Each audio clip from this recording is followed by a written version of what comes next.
alaihi wasallam iku ahsanan nasi, api-api manusa apane kholqon bentuk fisike, wa khuluqon lan perilaku sosiale.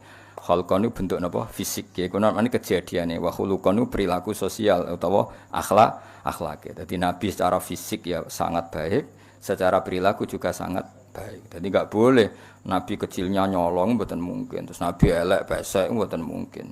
Jadi Nabi fisiknya ya ideal, perilakunya ya ideal, baik setelah diangkat jadi Nabi maupun sebelumnya. Wa ahdahum, nah ini dari kata ahda napa afal tafdil napa afdal. Wa ahdahum lan luweh entuk petunjuk-petunjuk ennas. Ya kados azkahum wong paling bersih, ahdahum wong paling entuk hidayah, wa ahdahum lan luweh entuk hidayate manusa ilal haqqi maring dalan hak turukon apane dalane. Ya jadi wong nak terlalu bersih wong Arab muni askahum apa? Kalau terlalu berhidayat wong muni apa? Ahdahum napa? Jadi afal tafdil sangka bina nakis napa? Afal tafdil sangka bina nakis. Ahda farabbukum a'lamu biman huwa ahda sabila utawa aska napa? Aska dan seterusnya. Karena ana apa khuluquhu tindak lampahe nabi. Akhlak maknane perilaku maknawi, perilaku sosial wong darani akhlak, nak bentuk fisik wong darani kholqon apa? Kholqon. Dadi koyo raimu ngene iki jenenge kholqon. Nak kelakuanem jenenge khuluq. Paham ya? Ngono ora paham-paham. Budi pekerti, bingung budi pekerti opo. Karena ana apa khuluquhu apa akhlake nabi Al-Qur'an. Kena kepen ro akhlake nabi piye semua ajarannya Quran yaitu perilakunya Rasulullah sallallahu alaihi wasallam. Wasimatuhu tawi watak dasare nabi al-hufrona gampang nyepuro. Jadi al-hufrona itu tetap nasab nggih karena hakikate khobar saking kana napa khobar.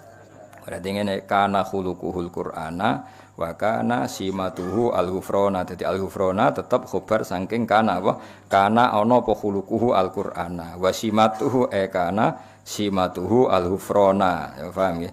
Tapi misalnya ana sing maca al-hufranu ya berarti wasimatu langsung mubtada mandiri, napa? Mubtada mandiri, al-hufranu langsung jadi khobar sendiri.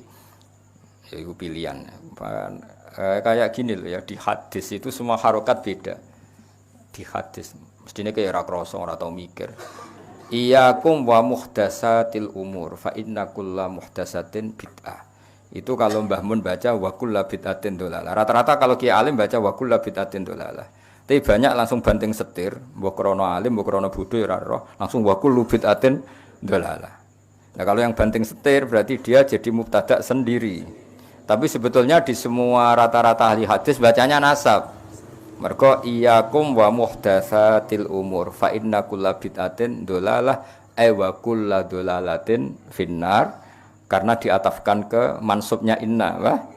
Nah, terus mansubnya inna dibuang artinya cukup dengan ataf, innanya dibuang makanya wa kullu bid'atin dolalah wa inna kullu bid'atin dolalah. Tapi ya boleh saja langsung mbok waca wa kullu bid'atin. Tapi kira usah debat. Kiai ono sing maca nasab, ono sing maca rafa, malah takok. Malah apa? Kiai kok takok, apa?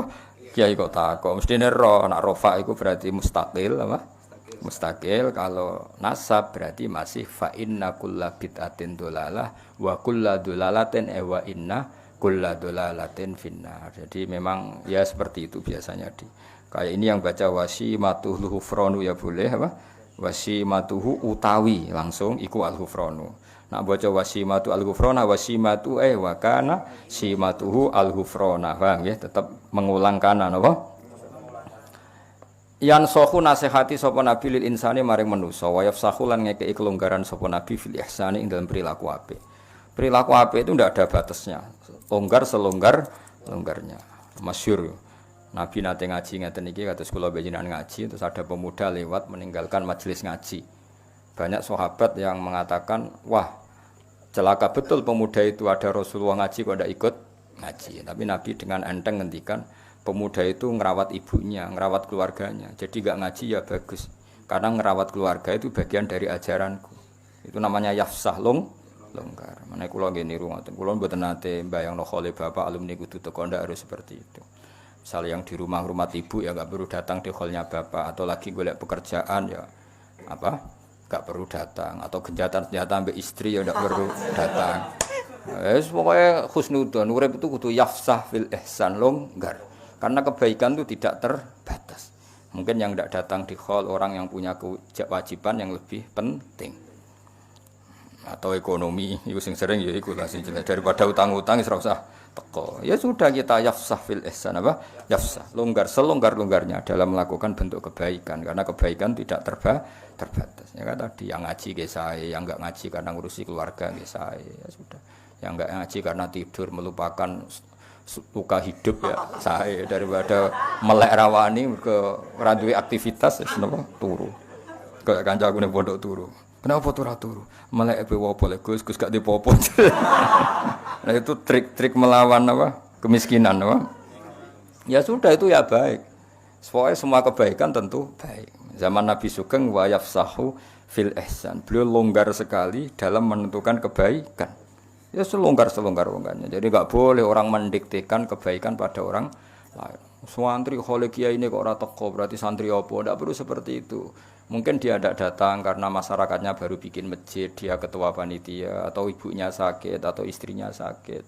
Kita tidak pernah tahu kemaslahatan apa bagi dia. Ya sudah, karena kebaikan longgar, ya kita ikut longgar. Ojo asobiah kampungan.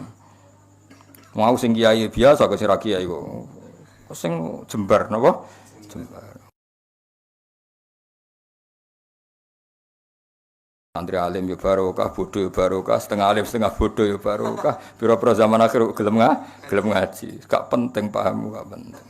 Butuh bakat, paham ya butuh apa? Butuh bakat. Ya sudah biasa aja. Wayak fulan gampang nyepura sapa nabi ani dzambi saking dosa ida kana nalikane ana apa dzambun fi haqqi lam haqqi nabi wa sababi lan sebab nabi. Nabi itu kalau dihujat orang atas nama pribadi, beliau mudah memaafkan. Tapi kalau orang menghujat sholat, menghujat Quran, wah itu marah besar beliau karena itu tidak hadzun nafsi. Jadi kamane cara bahasa Indonesia ya, jika urusan pribadi Nabi gampang memaafkan, tapi kalau urusan kehormatannya Allah, Nabi enggak bisa memaafkan. Wa idza du'a nalikane den sia-sia apa hak wa hak Allah taala lam yakum. Mongko ora bakal jumeneng sapa ahadun niku debi qiyamihi sallallahu alaihi wasallam. Niki ada tasbih yang dibuang. Semua syarah mengatakan ada tasbih yang dibuang. Maksudnya gini, jika kehormatan Allah ditindas, jika kehormatan Allah dilukai, maka tidak ada orang segarang seperti garangnya Kanjeng Nabi. Jadi mereka sebenarnya lam yakum ahadun dihudubi hudubihi sallallahu alaihi wasallam. Paham ya? Nabi itu kalau untuk pribadi dihujat gak apa-apa. Tapi kalau yang dihujat Quran, itu Nabi akan marah besar. Dan tidak ada seorang yang bisa marah semarah Kanjeng Nabi. Paham ya? Jadi mereka begini, lam yakum ahadun di ghadabi ka ghadabin Nabi sallallahu alaihi wasallam idza du'a haqqullah. Paham ya? Jadi kamane sampean nak dadi kiai tenan niku misale nyeluk santri rapati cepet iku biasa. Tapi nek ana santri kok ora subuh cepet-cepet kowe tersinggung. Mergo gak subuh cepet-cepet itu yang dilanggar haqqullah. Tapi nek gakno kopi kowe iku hadzun nafsi. Orang harus bisa membedakan. Ketika aku ngongkon santri untuk bikin kopi saya kok terlambat, saya harusnya biasa. Jadi ketika mereka sering sholat subuh terlambat, saya harus tersinggung karena sholat subuh itu hakwa, apa? Hakwa. Sementara bikinan kopi itu hadzun nafsi. Iku ki waras, nek ngono iku makome waras, apa? Waras. Ya sudah harus seperti itu, harus dilatih, nafsu kamu dilatih. Dilatih ben waras maksudnya, cuma malah dikembang ngono apa? Ya jelas ya. Jadi itu ada tasbih yang dibuang mestinya redaksinya bi wa idza du'a haqqu lam yakum ahadun di ghadabihi ka ghadabihi sallallahu alaihi wasallam. Jadi kamane Nabi mudah memaafkan kalau itu urusan apa pribadi, tapi kalau haqqu yang ditindas atau disepelekan itu Nabi akan marah besar. Dan ketika beliau marah besar tidak ada seseorang yang bisa marah seperti marahnya Kanjeng Nabi. Itu masyhur itu ikhmar wajh, Nabi tersinggung betul. Misalnya Nabi misalnya Mulang itu mengajar, khutbah itu kan mengajar dulu. Khutbah itu dibuat cara Nabi untuk mengajar. Beliau sedang nerangkan iddah itu kayak apa, tolak itu kayak apa, riba itu kayak apa. Kok ana wong dolanan pulpen, sepele lah. Bahkan orang yang bilang ke temannya ansit, Nabi ngendikan kowe meneng. Itu malah diseneni sing ngomong. Padahal ngomongnya ngomong baik supaya temannya diam. Makanya Nabi dalam hal ilmu itu paling fanatik. Idza qulta li sahibika yaumal jumati ansit wal imamu yahtub faqad lahad. Masyhur itu kan ada pas Nabi nerangkan ilmu ada yang main pasir. Pasir di garis-garis yang dulu kan enggak ada keramik. Itu Nabi duka betul. Karena Nabi tidak ingin ilmu yang luar biasa wahyu itu orang mendengarkan sambil dolanan pulpen, dolanan kertas, dolanan pasir itu tersinggung betul. Jadi Nabi kalau urusan ilmu itu tersinggung. Bahkan ketika khutbah ana wong kancane, "Ya menang-menang Nabi wis ngendikan." Sing mengingatkan kebaikan pun ini dimarahi sama Nabi. Karena apa? Tetap dia menyaingi ngendikan kan? Apapun niat baiknya ini kan tetap jadi ngendikan tandingan kan? Lho kowe ngandani kancamu ya tetap jadi ngendikan tandingan. Ya sudah harus menang semua. Kalau itu ada yang ngomong salah dibaro, dianggap wong liya. Makanya saya termasuk orang yang fanatik seperti itu. Saya beberapa kali ngajar di sarang, misalnya ada anak terlambat, terus salaman sama saya rata-rata menolak karena enggak fair. Wong yang datang awal saja enggak saya beri hak salaman, kok yang terlambat malah tak beri hak salaman. Itu kan enggak fair. Kan lucu kan, masa yang terlambat malah punya hak salaman. Hal-hal seperti itu harus fanatik. Apalagi yang terlambat itu menyita perhatian yang sudah hadir, itu enggak boleh. Seperti tadi, kenapa? Nabi ketika khutbah ada orang yang mengingatkan orang lain bilang ansit, itu kan peringatan yang baik. Tapi Nabi mengingatkan fakot laghut, kamu salah apa? Jadi itu menunjukkan betapa fanatiknya Nabi kalau urusan ilmu, enggak nerima Nabi. Kalau ada orang ngaji enggak fokus itu enggak nerima. Mergo Nabi sesuai garisnya Allah Taala, inna fi dzalika ladzikra liman kana lahu qalbun aw alqasama'a wa huwa syahid. Jadi Quran itu bisa manfaat bagi orang yang hatinya kalau mendengarkan fokus, aw alqasama'a wa huwa syahid. Syahid itu kamane fokus. Wah, itu kalau itu Nabi marah besar.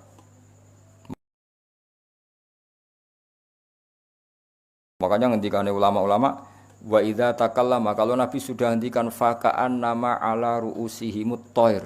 Seakan-akan di kepala mereka ada burung yang takut terbang. Jadi sahabat itu meneng-neng.